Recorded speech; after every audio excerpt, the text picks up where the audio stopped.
ಬೆಂಗಳೂರು ಗ್ರಾಮಾಂತರ ದೇವನಹಳ್ಳಿ ತಾಲೂಕು ವಿಜಯಪುರ ಹೋಬಳಿ ಮಂಡಿಬೆಲೆ ಗ್ರಾಮ ಪಂಚಾಯತಿಗೆ ಸೇರಿದ ದೊಡ್ಡ ತತ್ತಮಂಗಲ ಗ್ರಾಮದ ಸರ್ಕಾರಿ ಹಿರಿಯ ಪ್ರಾಥಮಿಕ ಪಾಠಶಾಲೆಯಲ್ಲಿ ಇಂದು ಭೀಮಾ ಕೊರಗೌ ವಿಜಯೋತ್ಸವ ಹಾಗೂ ಹೊಸ ವರ್ಷದ ಸ್ವಾಗತ ಕಾರ್ಯಕ್ರಮ ನಡೆಯಿತು. ಇತ್ತೀಚಿನ ದಿನಗಳಲ್ಲಿ ಮುಖ್ಯೋಪಾಧ್ಯಾಯರಾದ ರಾಜು ಅವರು ಶಾಲೆಯ ಹೊಸ ವಿನ್ಯಾಸ ಮತ್ತು ಮಕ್ಕಳಿಗೆ ಹಲವು ಹೊಸತನವನ್ನು ಪರಿಚಯಿಸುತ್ತಿದ್ದು, ಹೊಸ ವರ್ಷದ ಪ್ರಯುಕ್ತ ಪುಸ್ತಕ ಪರಿಚಯ ಎಂಬುವ ಕಾರ್ಯಕ್ರಮಕ್ಕೆ ಚಾಲನೆಯನ್ನು ನೀಡಿದರು.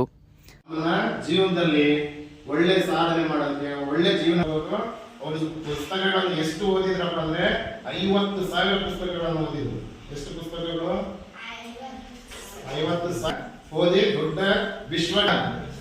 ಇದರಲ್ಲಿ ನಾವಿವತ್ತು ಪುಸ್ತಕದ ಪರಿಚಯ ಅನ್ನೋ ಒಂದು ಚಟುವಟಿಕೆಯನ್ನ ಇವತ್ತಿಂದ ನಾನು ಪ್ರಾರಂಭಿಸ್ತಾ ಇದ್ದೀನಿ. ಇದ್ರ ಬಗ್ಗೆ ನಾನು ಏನಪ್ಪ ಇದು ವಿಚಾರ ಅಂದ್ರೆ, ನೀವು ಯಾರಾದ್ರೂ ದಿನ ಒಂದು ಪುಸ್ತಕವನ್ನು ತೆಗೆದುಕೊಳ್ಬೇಕು, ಅದನ್ನು ಓದ್ಕೊಬೇಕು. ಅವತ್ತೇ ಓದ್ತೀರಾ ಅಥವಾ ರಾತ್ರಿಗೆ ಓದ್ಕೊಂಡ್ ಬರ್ತೀರಾ?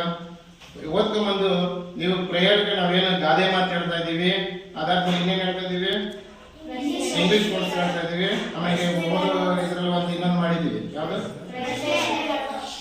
ಪ್ರಶ್ನೆಗಳು, ರಸಪ್ರಶ್ನೆಗಳು, ಸುಭಾಷಿತ.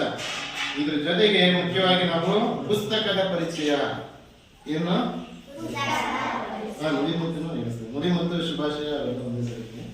ಈ ಪುಸ್ತಕದ ಪರಿಚಯವನ್ನ ನಾವು ಇನ್ಮೇಲೆ ಡೈಲಿ ಒಂದೊಂದು ಪುಸ್ತಕವನ್ನ ನಾವು ಓದೋಣ, ಆಯ್ತಾ? ಓದೋಣ. ನಾಳೆ ನಾನು ಬೇಕಾದ್ರೆ ನಾನು ಒಂದು ಓದಿ ತೋರಿಸ್ತೀನಿ ನಿಮ್ಗೆ, ಯಾವ ರೀತಿ ಓದ್ಬೇಕು, ಏನ್ ರೀತಿ.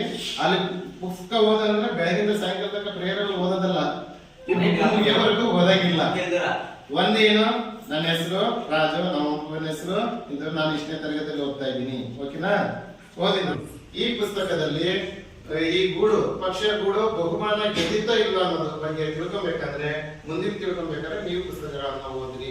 ಧನ್ಯವಾದಗಳು. ಇಷ್ಟೇ ಗೂಡು ಅದನ್ನ ಅರ್ಥ ಮಾಡದೆ ಹೇಳಿದ ಮುಂದಿನ ಕಥೆ ಏನಿರ್ಬಹುದು ಅಂತ ಓದೋ ಒಂದು ಆಸಕ್ತಿ ನಿಮ್ಮಲ್ಲಿ ಏನಾಗುತ್ತೆ, ಕುತೂಹಲ, ಕ್ಯೂರಿಯಾಸಿಟಿ ಅನ್ನೋದು ಬರ್ತದೆ. ಇತ್ತೀಚಿನ ದಿನಗಳಲ್ಲಿ ಹೊಸತನ ಮತ್ತೆ ಹೊಸ ವಿಧಾನದಲ್ಲಿ ಪಾಠ ಮತ್ತು ಹೊಸ ವಾತಾವರಣವನ್ನು ನಿರ್ಮಾಣ ಮಾಡಿಕೊಟ್ಟಿದ್ದು, ಇವರಿಗೆ ಸಹಕಾರಿಯಾಗಿ ಎಸ್ಟಿಎಂಸಿ ಅಧ್ಯಕ್ಷರು ಮತ್ತು ಸದಸ್ಯರುಗಳು ಹಾಗೂ ಗ್ರಾಮದ ಹಳೆ ವಿದ್ಯಾರ್ಥಿಗಳು ಮತ್ತು ಗ್ರಾಮಸ್ಥರ ಸಹಕಾರದಿಂದ ಈ ಶಾಲೆ ಅಭಿವೃದ್ಧಿಯತ್ತ ಮುನ್ನಡೆಯುತ್ತಿದೆ. ನಮ್ಮ ಚಾನಲ್ ಅನ್ನು ಸಬ್ಸ್ಕ್ರೈಬ್ ಮಾಡಿ, ಹಾಗೆ ಕೆಳಗೆ ಕಾಣುವ ಬೆಲ್ ಬಟನ್ ಅನ್ನು ಕ್ಲಿಕ್ ಮಾಡಿ.